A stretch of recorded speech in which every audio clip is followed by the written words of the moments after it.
Amravati ST विभाग को 15 नई एसटी बसें मिली है। रामनवमी के अवसर पर विधायक रवि राणा ने खुद डिपो से बस चलाकर इस बस सेवा की शुरुआत की। विधायक रवि राणा ने मुख्यमंत्री देवेंद्र फडणवीस से अमरावती एसटी विभाग के लिए 15 नई बसों की मांग की थी। रामनवमी के शुभ अवसर पर 15 नई एसटी बसों को मंजूरी दी गई तथा अमरावती के राजापेठ एसटी डिपो में उन बसों का लोकार्पण किया गया।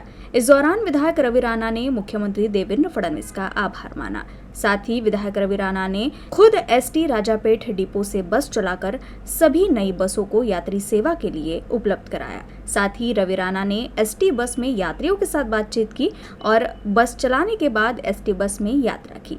अमरावती एसटी विभाग में भंगार हो चुकी बसों से अब कुछ हद तक राहत जरूर मिलेगी।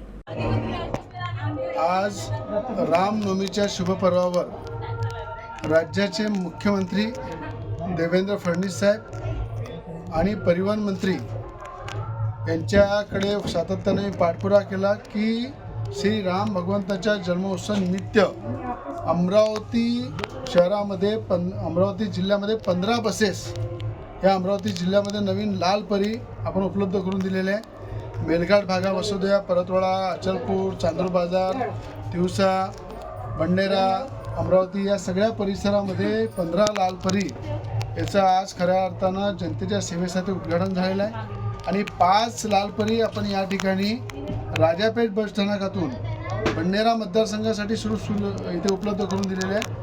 आणि आज भगवान श्री रामचंद्र भगवंताच्या जन्मदिवसानिमित्त सगळ्यांना एक चांगलं गिफ्ट एक चांगल्या प्रकारे जनतेच्या सेवेमध्ये लालपरी नावाची बस महाराष्ट्र गव्हर्नमेंटची खऱ्या अर्थानं मुख्यमंत्र्यांच्या सहकार्यानं आपल्या सगळ्यांच्या सेवेमध्ये आणत आहे। आज त्याचं उद्घाटन केलेलं आहे। एस टी महामंडळाचे सगळे अधिकारी या ठिकाणी उपस्थित आहे, ड्रायव्हर आहे, कर्मचारी आहे, सगळ्यांच्या उपस्थितीमध्ये याचं उद्घाटन झालेलं आहे।